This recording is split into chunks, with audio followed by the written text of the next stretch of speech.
आज का ये एपिसोड शुरू करने से पहले एक छोटी सी बात। क्या आप भी अपना पॉडकास्ट बनाने की सोच रहे हैं? तो एंकर ट्राई कीजिए। ये पॉडकास्ट बनाने का सबसे आसान तरीका है। नंबर 1, ये फ्री है। नंबर 2, इसमें कई सारे ऐसे टूल्स हैं जो आपको अपने फोन और कंप्यूटर पर रिकॉर्ड और एडिट करने की फैसिलिटी देते हैं। नंबर 3, आप अपने पॉडकास्ट को डिस्ट्रीब्यूट भी कर सकते हैं, जिससे इसे स्पॉटिफाई और दूसरे प्लेटफॉर्म पर सुना जा सके। तो डाउनलोड कीजिए फ्री एंकर ऐप या विजिट कीजिए anchor.fm पर अपना पॉडकास्ट स्टार्ट करने के लिए। ये तो थी एक छोटी सी जानकारी, और अब शुरू करते हैं एपिसोड का सिलसिला।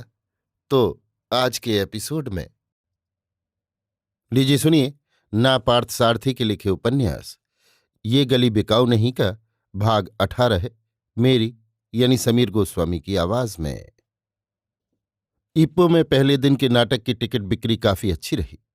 दूसरे दिन भी वसूली में कोई कमी नहीं थी। फिर भी अब्दुल्ला की गोपाल से ये शिकायत थी कि पिनांग का सा वसूली इप्पो में नहीं है। नाटक के दूसरे दिन तेज बरसात हो जाने से गोपाल के हिसाब से वसूली में वो तेजी नहीं रही।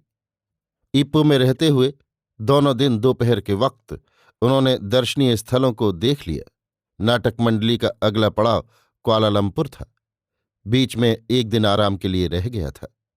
अब्दुल्ला, उदय रेखा और गोपाल ने कैमरान हाईलैंड्स नाम के पहाड़ी आराम गृह तक हो आना चाहा, लेकिन उस एक दिन के लिए सारी नाटक मंडली को वे ले जाने को तैयार नहीं थे। तुम चाहो तो आ सकती हो, गोपाल ने सिर्फ माधवी से कहा। मैं नहीं आती, माधवी ने संक्षेप में उत्तर देकर उससे पिंड छुड़ाना चाहा, लेकिन गोपाल ने यों ही नहीं छोड़ा। बोला, उदय रेखा को भेजने के बाद भी अब्दुल्ला तुम्हारी ही याद में घुले जा रहे हैं। उसके लिए मैं क्या करूं? मैंने कह दिया कि मैं कैमरान हाईलैंड्स नहीं आती। उसके बाद भी आप वही बात दोहरा रहे हैं। मेरे पास इसके सिवा दूसरा कोई जवाब नहीं है। बात यह है कि अब्दुल्ला करोड़पति है। उनका दिल आ गया तो वो पांव पर करोड़ों रुपए लाकर उड़ेल देंगे। जहां चाहे उड़ेलें। तुम बेकार ही बदल रही हो। हाँ, बदल गई। आप समझ गए हो तो ठीक है। उस्ताद ने तुम पर कौन सा टोटका कर दिया है कि तुम उस पर इस तरह फिदा हो गई हो? उसके कमरे में आकर गोपाल का लंबी देर तक बातें करना माधवी को नहीं भाया। उसके मुंह से बू आ रही थी कि वो पीकर आया है। इधर वो उसे विदा करने की कोशिश में थी और उधर वो हिलने का नाम नहीं लेता था। बातें करते करते गोपाल में अचानक एक हैवानी जोश पैदा हुआ और उसने झपटकर माधवी को अपनी बाहों में कसने का प्रयत्न किया। माधवी को इस बात की आशा नहीं थी। अपने हाथों से पूरी तरह उसे झटकते हुए उसने उसे धक्का दिया और किवाड़ खोलकर कमरे से बाहर भागी और सीधे मुत्तु कुमरन के कमरे में जाकर किवाड़ खटखटाया। मुत्तु कुमरन ने किवाड़ खोला तो उसने माधवी को बड़ी परेशानी की हालत में देखा। उसने हैरानी से पूछा, क्या बात है? इस तरह क्यों कांप रही हो? अंदर आकर बताती हूं, कहकर वो उसके साथ अंदर आ गई। किवाड़ पर चिटकनी लगाकर मुत्तु कुमरन अंदर आया और उससे बैठने को कहा। माधवी ने पीने को पानी मांगा। वो उठकर सुराही से पानी ले आया। माधवी ने पानी पीकर तनिक आश्वस्त होने के बाद सारी बातें सुनाई। सब कुछ सुनने के बाद मुत्तु कुमरन ने ठंडी आहें भरी। थोड़ी देर तक उसकी समझ में नहीं आया कि उसकी बातों का क्या जवाब दे। वो एकाएक फूट फूट कर रोने लगी। ये देखकर उसका कलेजा मुंह को आ गया। उसके पास जाकर उसके रेशम जैसे काले बाल सहलाते हुए उसने उसे अपने बाहुपाश में भर लिया। उसमें माधवी ने सुरक्षा का अनुभव किया। लंबे मौन के बाद वो उससे बोला, समाज के हर क्षेत्र आज एक लंबी गली में बदल गया है। उनमें से कुछ एक गलियों पर चलने वालों के लिए रोशनी ज्यादा और सुरक्षा कम हो गई है। समाज की अंधेरी गलियों के मुकाबले रोशन गलियों में अधिक चोरी डाके पड़ते हैं। सचमुच प्रकाश तले ही अंधेरे का वास है। कला जगत नाम की गली जो रात दिन रोशनी से जगमगाती है, कीर्ति की रोशनी, सुविधाओं की रोशनी आदि, वहां कई रोशनियां हैं, पर वहां भी सच्चे हृदयों और ऊंचे विचारों का तनिक भी प्रकाश नहीं। उस गली की अंधी रोशनी में न जाने कितनों के शारीरिक और मानसिक सौंदर्य को चुपचाप और गुमराह कर बलि के लिए बाध्य किया जा रहा है। कहते हैं कि मद्रास जाने पर मुझ जैसी गधी को गर्दनी देकर बाहर निकाल देंगे। कौन, गोपाल?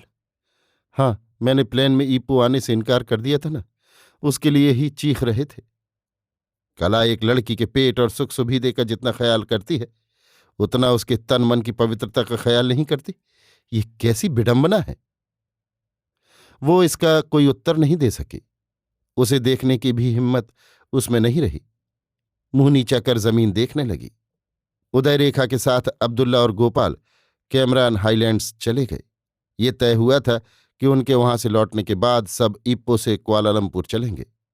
उस दिन माधवी और मुत्तु कुमरन एक दूसरे सह अभिनेता को साथ लेकर एक टैक्सी करके इप्पो और इप्पो के आसपास के चुंगे चुंगे चिप्पुट कंबार आदि दर्शनीय स्थलों का परिदर्शन कराए। चुंगे चिप्पुट में सहकारिता की महिमा पर आधारित रबर का बगीचा और महात्मा गांधी के नाम पर संचालित गांधी पाठशाला दोनों ही उन दर्शनीय स्थलों में अविस्मरणीय थे। सड़क के दोनों ओर पर्वतीय स्थल ऐसा अनुपम दृश्य उपस्थित करते थे मानो मोम की बत्तियां पिघलकर सुंदर बेल बूटों का चित्रण करती हों। सभी स्थानों से घूम घाम कर वे 7:30 बजे के करीब लौट गए, लेकिन कैमरान हाईलैंड्स जाने वालों को लौटने में रात के 2 बजे से भी अधिक बीत गए। दूसरे दिन बड़े सवेरे गोपाल, अब्दुल्ला और उदय रेखा तीनों हवाई जहाज से और बाकी सारे सदस्य कार से कुआलालंपुर को चल पड़े। सीन सेटिंग आदि को एक जगह से दूसरी जगह ले जाने के लिए अब्दुल्ला ने लॉरी की व्यवस्था करवा दी थी, अतः वे नियमित रूप से ठीक समय पर उन जगहों पर पहुंच जाया करती थीं।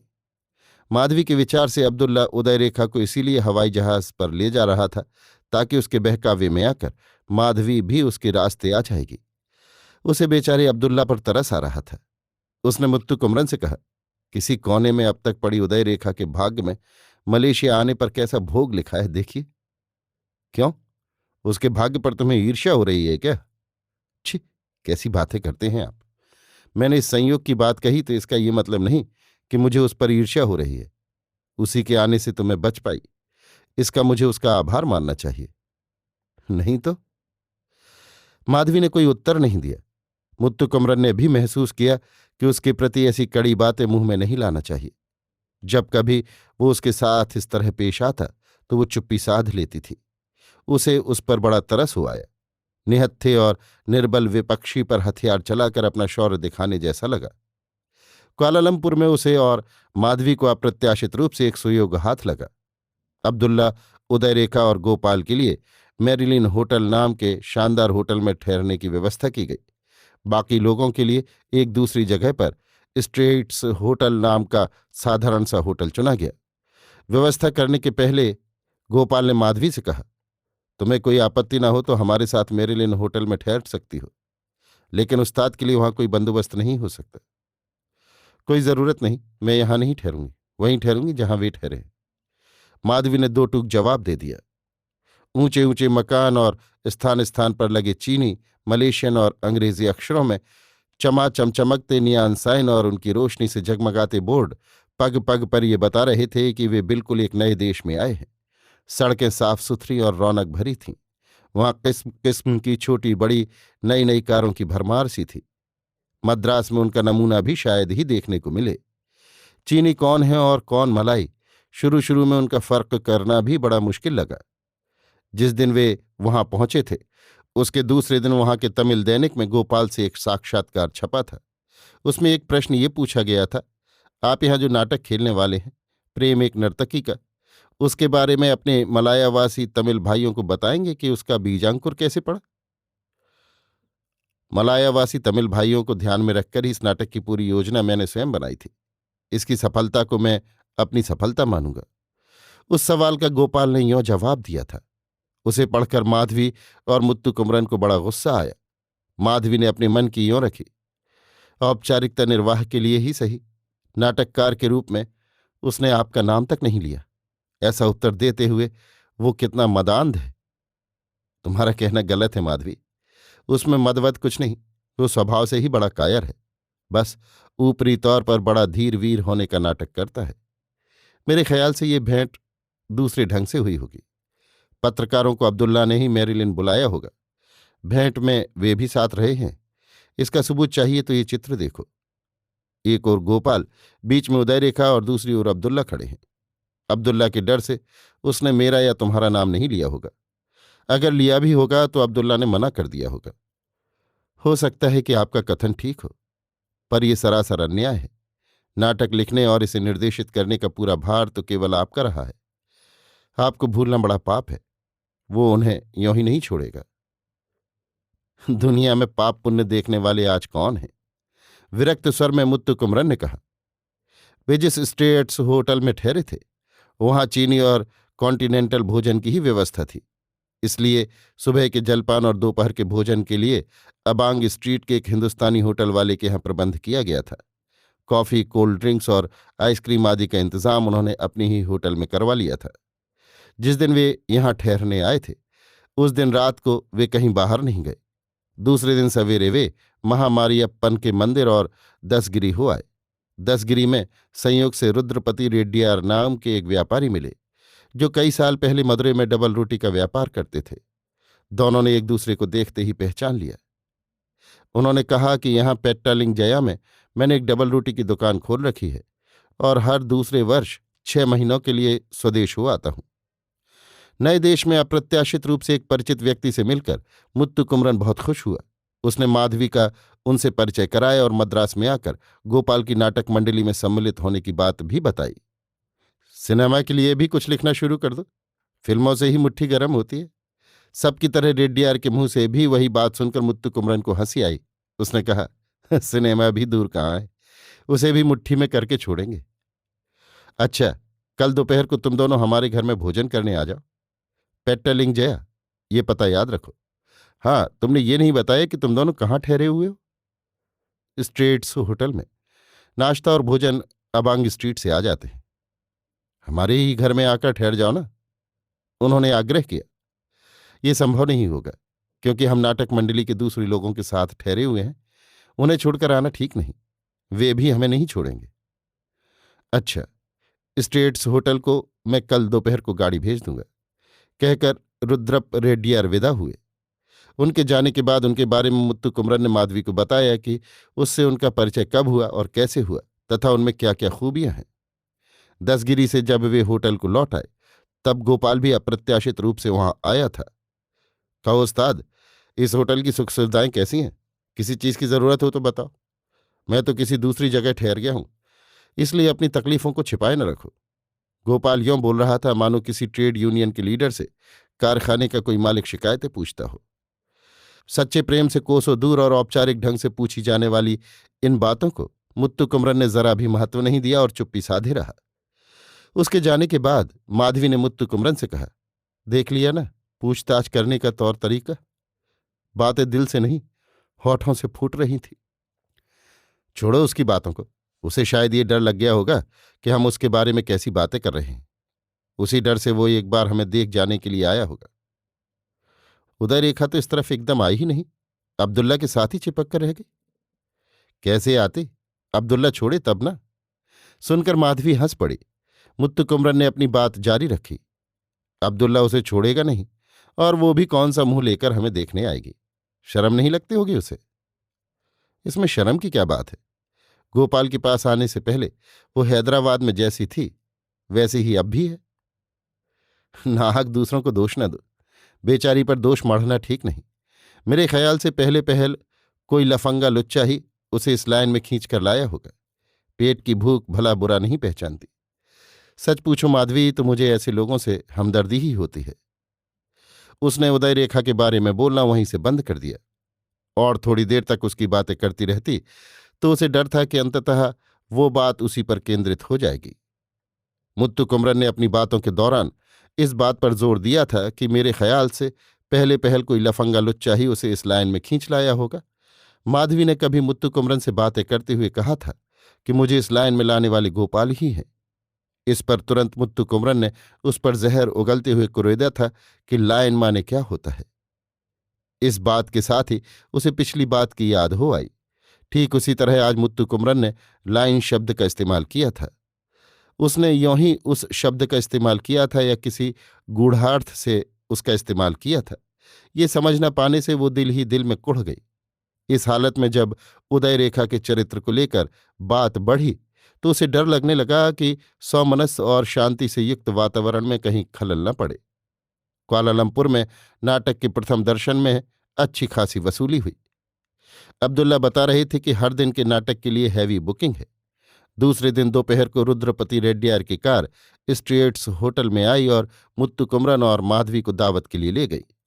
रुद्रपति रेड्डियार जिस पेटालिंग जया के इलाके में रहते थे वहां एक नई कॉलोनी बसी हुई थी जिसमें एक से बढ़कर एक नए मकान बने हुए थे। रुद्रपति रेड्डियार के ड्राइवर ने कहा कि कुआलालंपुर भर में ये बिल्कुल नया बेजोड़ एक्सटेंशन है। मलाया आकर रुद्रपति रेड्डियार बड़े धनी मानी व्यक्ति हो गए थे। उनके यहाँ उच्च स्तरीय पांड्य शैली का शाकाहारी स्वादिष्ट भोजन पाकर वे बहुत प्रसन्न हुए। भोजन के बाद रेड्डियार की तरफ से भेंट के तौर पर माधवी को सोने की एक चैन और मुत्तु कुमरन को एक बढ़िया सीकों की घड़ी उपहार में मिली। 5 सुपारी की तश्तरी में रखकर सोने की वो चैन रेड्डियार ने माधवी के सामने बढ़ाई तो वो सोच में पड़ गई कि उसे ले या न ले। मुत्तु कुमरन क्या समझेगा। मुत्तु कुमरन के मन की जानने के लिए उसने आंखों से जिज्ञासा व्यक्त की। मुत्तु कुमरन ने उसके मन के भय को पढ़कर हंसते हुए कहा, ले लो, रेड्डियार जी तो हमारे भैया हैं, इनमें और हम में फर्क नहीं मानना चाहिए। माधवी ने चैन रख लिया। रेड्डियार ने अपने हाथों से मुत्तु कुमरन के हाथ में घड़ी बांधी। भगवान की कृपा से समुद्र पार इस देश में आकर हम काफी खुशहाल हैं। खुशहाली में हमें अपनों को नहीं भूलना चाहिए, रेड्डियार ने कहा। माधवी, ये न समझना कि रेड्डियार अभी ऐसे हैं। मदुरै में रहते हुए भी हम दोनों बड़े दोस्त थे। कविराज के कुटुंब में पैदा होने से मेरे प्रति इनका अपार प्रेम है। उन दिनों ये हमारी नाटक मंडली के नायडू के दाहिने हाथ रहे थे। तो ये गोपाल जी को भी अच्छी तरह जानते होंगे? हाँ, जानता हूं, लेकिन वे अब आसमान पर चढ़े हुए हैं। इस देश में बहुत बड़े जौहरी अब्दुल्ला के गेस्ट बने हुए हैं। पता नहीं हम जैसों को वो कितना मानेंगे और सराहेंगे। फिर वे मेरिलिन होटल में ठहरे हुए हैं। मुझे मेरिलिन होटल जाते हुए ही डर लगता है। वहां दरवान से लेकर वेटर तक अंग्रेजी में बात करते हैं। अंग्रेजी से मेरा 36 का वास्ता है, ना तो बोलना आता है और न समझना। यानी कि आप मेरे जैसे हैं, मुत्तु कुमरन ने कहा। ये कोई बड़ी बात नहीं, आदत पड़ने पर आप ये समझ आ जाती है। बात वो नहीं, एक दफे की बात है। मुझे अपने व्यापार के सिलसिले में हांगकांग जाना था। प्लेन का टिकट खरीदने के लिए मैं मेरिलिन गया था। BAOC कंपनी का दफ्तर मेरिलिन के ग्राउंड फ्लोर पर है। वहां रिसेप्शन में एक चीनी युवती थी। वो अंग्रेजी चोहे आने लगी तो मेरी समझ में कुछ नहीं आया। मैं थोड़ी बहुत मलय और चीनी भाषा जानता हूं। धैर्य से चीनी में बोला तो वो लड़की भी हंसती हुई चीनी में बोली। मैं टिकट लेकर आ गया। मैं मानता हूं कि अंग्रेजी जानना जरूरी है, पर ना जानने वालों से जब कोई जबरदस्ती उस जुबान में बोलकर संकट में डालता है तो बड़ा दुख होता है। माधवी को वो संकट नहीं है रेड्डियार जी। उसे अंग्रेजी, मलयालम, तमिल आदि अच्छी तरह से बोलना भी आता है और लिखना भी आता है। हाँ, केरल में तो सभी अंग्रेजी पढ़े लिखे होंगे। रेड्डियार से विदा लेते हुए दोपहर के 3:30 बज गए। शाम की नाश्ता कॉफी के बाद ही वे पेट्टलिंग जया से रवाना हुए। चलते समय रेड्डियार ने बड़ी आत्मीयता से कहा था, देखो मुत्तु कुमरन, जब तक यहां रहते हो मुझसे जो भी मदद चाहो निसंकोच ले सकते हो। बाहर आने जाने के लिए कार की जरूरत पड़े तो फोन करना। उनके इस प्रेम भाव से मुत्तु कुमरन विस्मय और आनंद से विभोर हो गया। जब वे स्टेट्स होटल में वापस पहुंचे तो दिल को हिला देने वाली एक खबर मिली। उस दिन दोपहर के वक्त भी गोपाल ने बेहद पी रखी थी। वो बाथरूम जाते हुए फिसल पड़ा था। घुटने में हल्का सा फ्रैक्चर हो गया था, इसलिए उसे अस्पताल में भर्ती किया गया था। मंडली के दूसरे सभी कलाकार उसे देखने के लिए अस्पताल गए हुए थे। सारा समाचार स्ट्रेट्स होटल के स्वागत कक्ष में ही मिल गया था। रिसेप्शनिस्ट से सारी बातों का पता लगाकर गोपाल किस प्राइवेट नर्सिंग होम में भर्ती है वहां का पता ठिकाना लेकर दोनों रेड्डियार की ही कार में उस अस्पताल को चल पड़े। नर्सिंग होम माउंटबेटन रोड पर था। जब वे वहां पहुंचे तब मंडली के अन्य कलाकार और कर्मचारी झुंड के झुंड लौट रहे थे। उस दिन शाम को नाटक हो कि न हो, वे सब इसी उधेड़बुन में पड़े थे। वे आपस में यही कहते हुए सुनाई दे रहे थे कि गोपाल के पैर में फ्रैक्चर हो जाने से उस दिन का ही नहीं, दूसरे दिनों के नाटक भी रद्द कर दिए जाएंगे। साथ ही टिकट खिड़की पर खासी वसूली होने और बाद के टिकटों की बिक्री तथा थिएटर के किराए पर लेने से अब अब्दुल्ला फिक्र में पड़े थे कि नाटकों का मंचन रद्द किए जाने पर उसे बहुत घाटा उठाना पड़ेगा। गोपाल के पैर पर मरहम और पट्टी लगाकर उसे बिस्तर पर लिटा दिया गया था। नींद की गोली देने से वो गहरी नींद में था। छोटा सा फ्रैक्चर है, 1 हफ्ते में ठीक हो जाएगा। फिक्र की कोई बात नहीं है, डॉक्टर अब्दुल्ला को बता रहे थे। अब्दुल्ला और उदय रेखा चिंतित खड़े थे। इसने सारा गुड़ गोबर कर दिया। इप्पो में ही मुझे भारी घाटा उठाना पड़ा है। मैंने सोचा कि कुआलालंपुर में उसे मेकअप कर लेंगे। 7 दिन की हैवी बुकिंग है यहां। अब्दुल्ला ने रुआंसा होकर माधवी से कहा। चोट खाए हुए पर बिना किसी हमदर्दी के उसका इस तरह बकना माधवी और मुत्तु कुमरन को अच्छा ही नहीं लगा। मुत्तु कुमरन को तो गुस्सा ही आ गया। अपने पैसों का रोना क्यों रोते हो? नाटक मुख्य है, उसकी फिक्र तुम न करो। ठीक समय पर मंचन शुरू होगा। 6 बजे थिएटर में आ जाना। अब जाओ। मुत्तु कुमरन ने धीर गंभीर शब्दों में कहा। वो कैसे होगा भला? अब्दुल्ला ने शंका प्रकट की। अपना रोना धोना बंद करो। नाटक होगा, जरूर होगा। तुम सीधे थिएटर आ जाना। पर इस बात का ख्याल रखना कि आज शाम की किसी भी अखबार में ये न छपने पावे कि गोपाल का पैर जख्मी हो गया है। मुत्तु कुमरन ने ऊंचे स्वर में कहा तो अब्दुल्ला की सिट्टी पिट्टी गुम हो गई। माधवी समझ गई कि मुत्तु कुमरन की क्या योजना है। उसे इस बात की खुशी हो रही थी कि अब मुत्तु कुमरन कथानायक की भूमिका करने वाला है। मुत्तु कुमरन इस बात से खुश हो रहा था कि माधवी के साथ भूमिका करने का उसे सुयोग मिल रहा है। माधवी उसकी समयोचित बुद्धि और धैर्य से स्थिति पर नियंत्रण की सामर्थ्य की कायल हो गई। ऐसी ही धीरता की वजह से वो उसके प्रति आकर्षित हुई थी और धीरे धीरे अपना हृदय हार बैठी थी। अभी आप सुन रहे थे नापार्थ सारथी के लिखे उपन्यास ये गली बिकाऊ नहीं का भाग 18 मेरी यानी समीर गोस्वामी की आवाज में।